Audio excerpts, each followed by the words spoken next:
If you tell me Gachagua ende nyumbani, Gachagua anaenda nyumbani. So I always follow orders.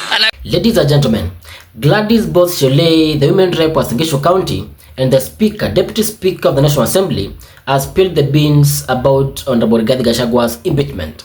Before you continue, make sure you subscribe and give the video a like. Kindly stick with me up the end of the video. I want to wish everyone Merry Christmas and prosperous Happy New Year 2025. Let's get to our discussion. Gladys Boss Shollei is a very close ally of William Ruto, and his words cannot be taken lightly. Gladys Boss Shollei was a former registrar of the judiciary, and she was fired on allegations of gross misconduct and violation of Chapter 6. And after in-depth interrogation of all issues, it is the unanimous resolution of the Commission that the Chief Registrar of the Judiciary is hereby removed from office with immediate effect for 1. Incompetence, 2. Misbehavior, 3. Violations of prescribed code of conduct for judicial officers, 4. Violation of Chapter 6 and Article 232 of the Constitution of Kenya. The allegations raised against the CRJ are grave and very serious. The financial outlay in the entire corpus of allegations against Ms. Shollei stands at 2.207 billion. That is the former CJ Mutunga firing Honorable Boss Shollei because of gross misconduct and violation of the Constitution. Currently, Boss Shollei is serving as the women rep of Gachagua County and the Deputy Speaker in the National Assembly. Boss Shollei was involved during Gachagua's impeachment. I want us to listen to one Boss Shollei in Gachagua County telling us how they were going to impeach Gachagua as soon as possible. Let me say it in English so that people can get it. Recently, I was accused of carrying a crude weapon and a rungu. I want to tell those ignorant people that this is not a rungu. This is a so short. It is a sign of leadership among Kalenjin women, and it's also used to wash a calabash, which carries our milk, which is a thing of great blessings. So please do not insult our culture. Number 2, I know that there are people who have been going around saying that because I'm Deputy Speaker, I cannot speak about the impeachment of the Deputy President. Yes, I can. I am the Deputy Speaker. I am not the substantive Speaker. I am also member of Uasin Gishu County. When I made those remarks, I made those remarks as Member of Parliament, not as Deputy Speaker. And I am not conflicted or biased in any way, because you can only accuse me of bias if I speak like that while seated on the Speaker's chair. I was not sitting on the Speaker's chair, and I have no conflict of interest. I am not biased, and stop peddling that notion. And those lawyers who even have the audacity to go to court to say that I am biased and I must recluse myself, even when you ask a judge to recluse themselves, if you don't give satisfactory grounds for their reclusion, they will not recluse themselves. So yes, I will not recluse myself.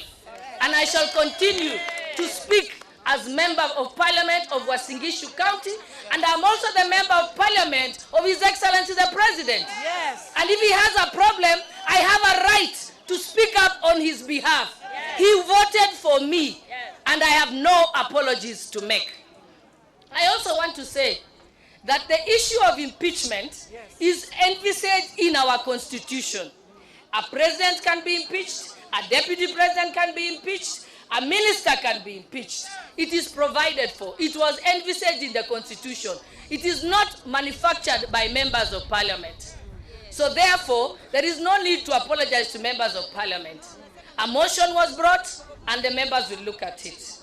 I also want to say that the issue of separation of a principal from their assistant is also biblical. The motion to impeach Gachagua was tabled in the National Assembly by one Honorable Mwengi Mutuse, Member of Parliament, Kibwezi West constituency in Makueni County. But Honorable Boss Shollei was in support of that motion and even asked the government to open charges on Rigathi Gachagua and try him for treason. During the rally in Githurai, Nairobi, which was presided over by the Deputy President, with some members of Parliament present, he was involved in leading chants that said Ruto must go. Ruto is a one-term president. He never denounced those statements. What that amounts to is that he is guilty of treason and other allied offenses. That is the Penal Code, Section 40. And I will read it out, just that there is no doubt. It says that any person owing allegiance to the Republic of Kenya or else of Kenya, if they compass, imagine, invent, devise any deeds with the intention of the death, the maiming, the wounding, the imprisonment, or restraint of the president is guilty of treason. So Rigathi Gachagua is guilty of treason. And it also amounts to gross misconduct.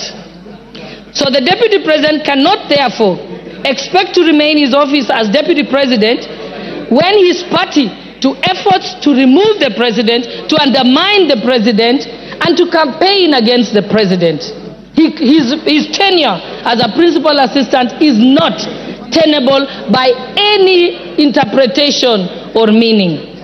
And 6, during his appearance in church in Meru, the Deputy President insinuated that if he is removed, the tribes of Kenya who are native to the Mount Kenya area will revolt and be violent.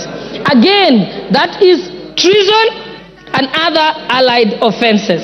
And he also goes against the National Cohesion and Integration Commission Act with his utterances that relates to ethnic profiling.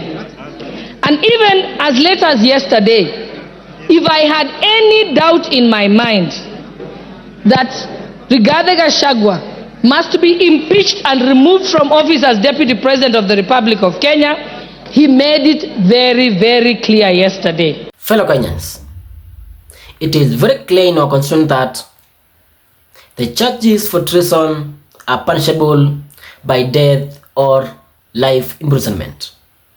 Rigathi Gachagua gave a very polite reply to Honorable Boss Shollei the same day during his trial on the floor of Parliament. Have a look. The Honorable Boss Shollei, I heard what you said in Eldoret. I heard this morning that you said I should be charged with treason. But my sister, me, I'm a grateful man. I remember, and I'll never forget.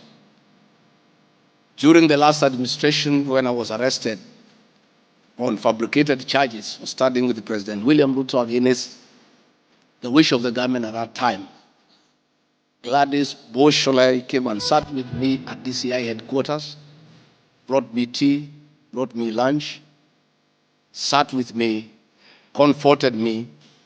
At court, she coordinated the collection of 12.5 million shillings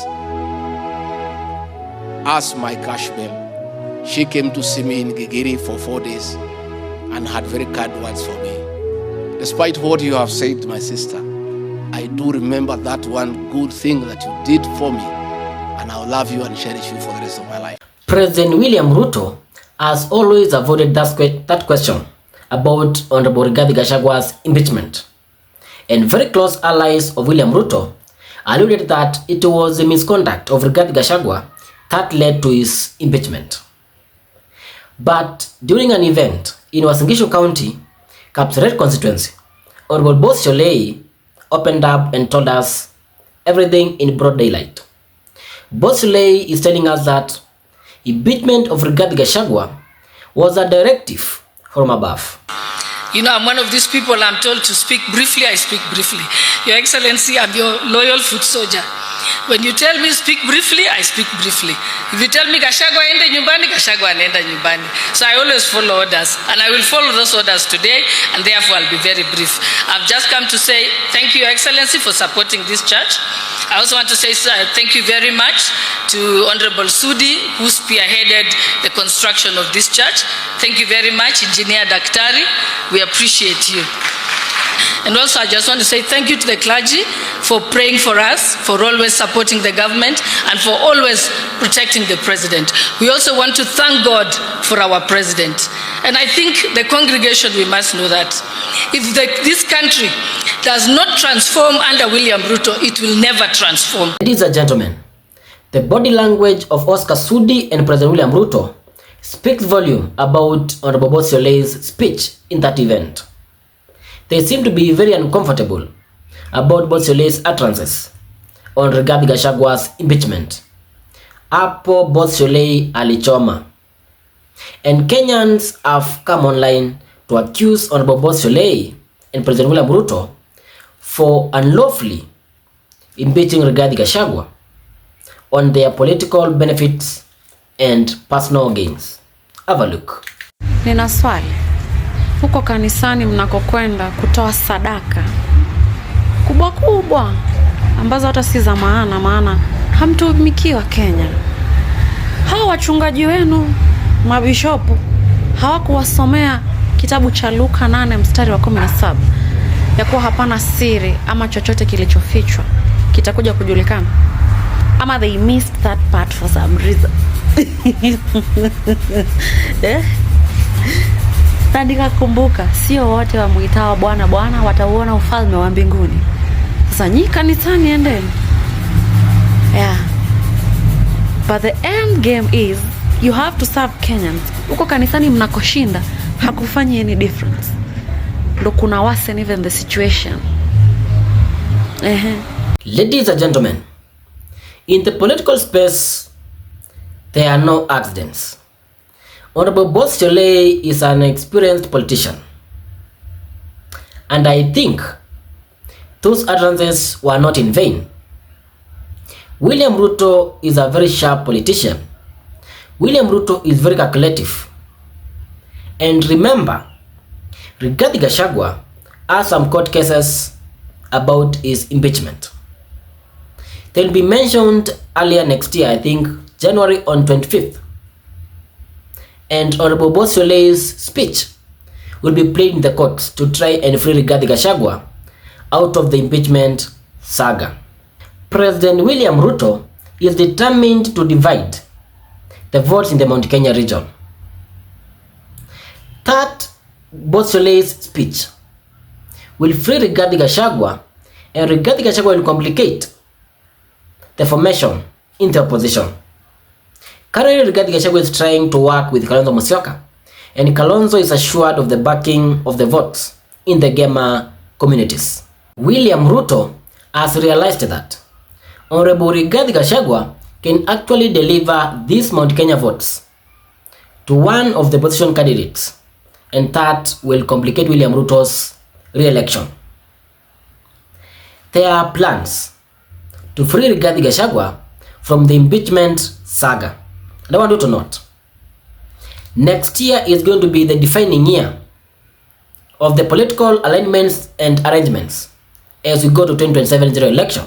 Fellow Kenyans, President William Ruto is determined to divide the opposition. And since the mountain is gone, Rigathi Gachagua is going to be freed from the impeachment motion to complicate the equations in the opposition. I want you to imagine, Rigathi Gachagua is a former deputy president. So Rigathi Gachagua can either be a running mate or a presidential candidate. On the other side, we have Kalonzo Musyoka. Kalonzo has waited for the longest time to run for presidency, and seems this one is the right time to compete President William Ruto. On the other side, Rigathi Gachagua wants to prove a point. So William Ruto is going to complicate the equations by allowing Rigathi Gachagua to be able to contest in 2027. That's my point of view. William Ruto is determined to divide the opposition, and glad Boss Shollei's message was not in vain. That was a clear indication that William Ruto is trying to play politics around Honorable Rigathi Gachagua's impeachment. And Rigathi Gachagua will come to complicate political equations of numbers in the position, and William Ruto will get a easy re-election in the year 2027. Ladies and gentlemen, express opinion in the comments, give the video a like and subscribe. We're up to 10,000 subscribers. Thank you for tuning in.